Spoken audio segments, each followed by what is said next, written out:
તાલુકાના પરબડી ગામે જે મૂળ ખાતેદાર ખેડૂતો હતા, જેને 5 વર્ષ 10 વર્ષ પહેલા સાંથણીની જમીન મળી છે, એવા લાભાર્થી ખેડૂતો આજે પરબડી ગામની અંદર નવા જે લાભાર્થી ખેડૂતો છે, જેને હવે સાંથણીની જમીન આપવાની છે, આ ચોક્કસ લોકોને જમીન ફાળવવા માટે થઈ અને મૂળ ખાતેદાર જે ખેડૂત હતા એને જે કબજામાં જે ખેડૂત બેઠા છે, જે પોતાના ક્ષેત્રફળમાં બેઠા છે, એને ક્યાંક ને ક્યાંક ડીએલઆરના અધિકારીઓની ભૂલથી યા તો કોઈના પ્રેશરમાં આવી અને આ ખેડૂતોની જે જગ્યા છે એ જગ્યા બદલવા માટેનું પ્રેશર કરવામાં આવે છે. જે ખેડૂતોએ પોતાની જમીનમાં મકાન બનાવ્યા છે, કુવા બનાવ્યા છે, એ જગ્યા છોડી અને એ જગ્યાને આગળ લઈ જવા માટે કહેવામાં આવે છે. બળજબરીપૂર્વક એ ખેડૂતનો કબજો ખાલી કરાવવાના ક્યાંક ને ક્યાંક પ્રયત્નો થાય છે. મૂળ વાત અમારી એ છે, દરેક ખેડૂતોની અને ગ્રામજનોની વાત અને માંગણી એ છે કે કોઈને પણ સરકારશ્રી જમીન ફાળવે છે તો એમાં કોઈ વાંધો નથી. 1 ઇંચ જમીન પણ કોઈ ખેડૂતને વધારાની જોઈતી નથી, પણ જે ખેડૂતનું મૂળ ક્ષેત્રફળ હતું એ ક્ષેત્રફળની અંદર દબાણ કરી અને કોઈને જમીન ફાળવવામાં આવે તો આ બંને પક્ષકારો માટે અન્યાયની વાત છે. અને કોઈ પક્ષકાર એવું નથી ઈચ્છતા કે અમને કોઈની જમીનમાં દબાણ કરી અને અમને જમીન ફાળવો. જે લાભાર્થી ખેડૂતોને જમીન મળી છે એ ખેડૂતો પણ નથી ઈચ્છતા કે કોઈની 10 એકર જમીન હોય તો 1 એકર કાપી અને અમારી જગ્યા પૂરી કરી દો. પરિસ્થિતિ એવી છે કે દરેક લોકોના આજે મકાન અને કુવાઓ જે પેઢીઓથી ત્યાં બનાવેલા છે, આ પાડી દેવા માટેની એક નોબત આવી છે. ખેડૂતોને પોતાનું ક્ષેત્રફળ ખાલી કરી અધર જગ્યાએ જવાનું કહેવામાં આવે છે. ક્યાંક ને ક્યાંક ડરનો માહોલ ઉભો થયો છે.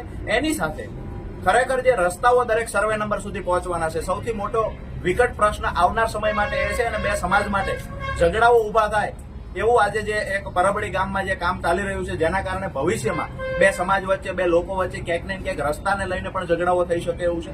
તો આજે અમે પ્રાંત સાહેબને આ તમામ મુદ્દાઓને લઈને રજૂઆતો કરી છે કે ખરેખર દરેક સર્વે નંબર સુધી પહોંચવાનો નકશામાં ડીએલઆર દ્વારા કાયમી નકશાની અંદર જ આ રસ્તા બેસાડવામાં આવે. જે ગાડા માર્ગ હતા, જે બે ખેતર વચ્ચે જવાના રસ્તા છે, સરકારશ્રીની જમીનમાંથી જ્યાં રસ્તા નીકળતા, આ તમામ રસ્તાઓ બતાવી દરેક સર્વે નંબર સુધી પહોંચવાની વ્યવસ્થા કરવામાં આવે. એની સાથે જે લોકોના મકાન છે એ મકાન તૂટી ન જાય, કુવા ખરાબ ન થઈ જાય અને જે ક્ષેત્રફળ હતું એમાં કોઈનું દબાણ ન આવે.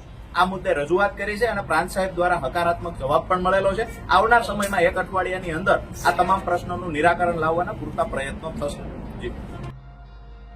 એટલું જ નહીં, તેમને જે તે સમયે જે અધિકારીને રજૂઆત કરી હતી તે સમયે તેમની અને અધિકારી વચ્ચે શું વાતચીત થઈ હતી તે પણ સાંભળીએ.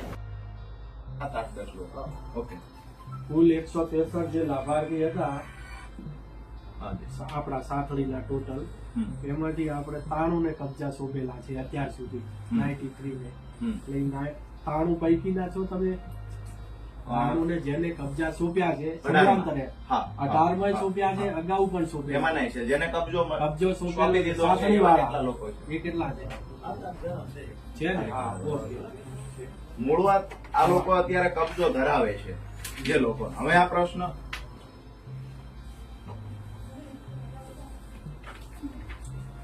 હવે શું છે કે એ લોકોનો કબજો જે તે સમયે ડીએલઆર ના અધિકારી આવીને આપ્યો કે આ ક્ષેત્રફળ તમારું છે, એટલે એ લોકોએ ત્યાં મકાન બનાવ્યો, કૂવો બનાવ્યો, વગેરે વગેરે ત્યાં કર્યું. અત્યારે આમાંથી એક પણ વ્યક્તિને સાહેબ જેને જે જમીન ફાળવવામાં આવી છે, અત્યારે જેને કબજા સોંપવામાં આવે છે, આમને કોઈને વાંધો નથી. જેનું દબાણ હશે એ સ્વેચ્છાએ જ ખાલી કરી દેવા તૈયાર છે. બરાબર. પણ વાત એ છે સાહેબ કે 3 મુદ્દાઓ મહત્વના. એમાંનો એક કે આ લોકોનું જે ક્ષેત્રફળ છે, જે તે સમયે કહેવામાં આવ્યું આ તમારું ક્ષેત્રફળ છે, ત્યાં બાઉન્ડ્રી માટે વાડ છે, ઝાડ છે. હવે એ લોકોને કહેવામાં આવે છે કે તમારી જગ્યા અહીંયાથી 4 વીઘા કપાઈ જાય છે, 2 એકર, આ તમારી જગ્યા આગળ છે. બરાબર. પ્રશ્ન શું થાય છે? આગળ છે એટલે કાં તો એના ભાઈનું છે, કાં તો કુટુંબમાં બીજાનું છે. હવે કોઈના ખેતરમાં આ લોકોને ઘુસાડશે અને અહીંયા જેને અત્યારે કબજા આપે છે એ પોતાનો શેઢો બનાવીને બંધ જેસીબી થી ગટર કરીને આ લોકોને ઘટાડી દે. આ લોકોનો ઇસ્યુ આની સાથે ઉભો રહે છે. બીજું, આ લોકોને અહીંયા જે મકાન છે, કુવો છે, જે તે સમયે ડીએલઆર ના અધિકારીએ જેને બાઉન્ડ્રી બતાવી, પોતે તો કોઈ સર હા બાઉન્ડ્રી કરી, હા ખૂટ બી હતા સાહેબ, ખૂટ હતા જ અને એ ખૂટ મુજબ જ એ લોકોને જમીન મળેલી છે. અત્યારે મૂળ વાત એ છે સાહેબ કે અમારી ટૂંકી વાત આ લોકો જે છે ને એની મૂળ જમીન જે 7/12 માં છે એ 7/12 મુજબની એમની જમીન માપી દેવામાં આવે. બરાબર છે.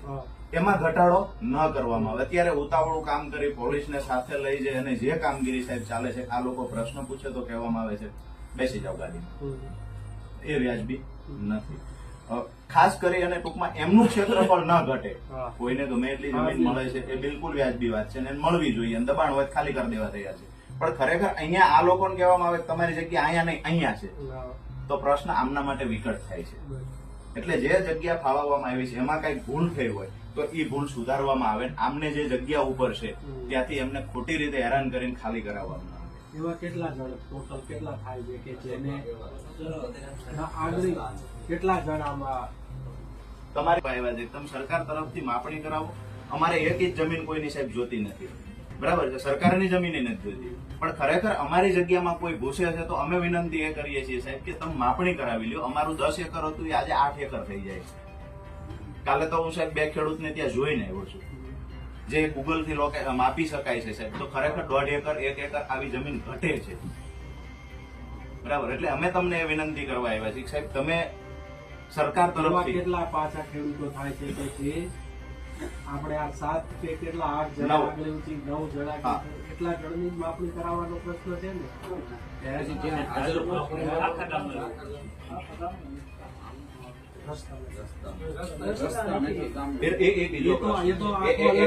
અલગ પ્રશ્ન છે. પહેલા તો આપણું જે આપણી જમીન માપણીનો જે ભૂલ છે કે આપણને આપણી 10 એકર જમીન છે ત્યાં અત્યારે દબાણથી અથવા તો કબજો લેવા આવ્યા નથી, પણ આવવાના છે ને આપણને કહી ગયા હોય તો એવા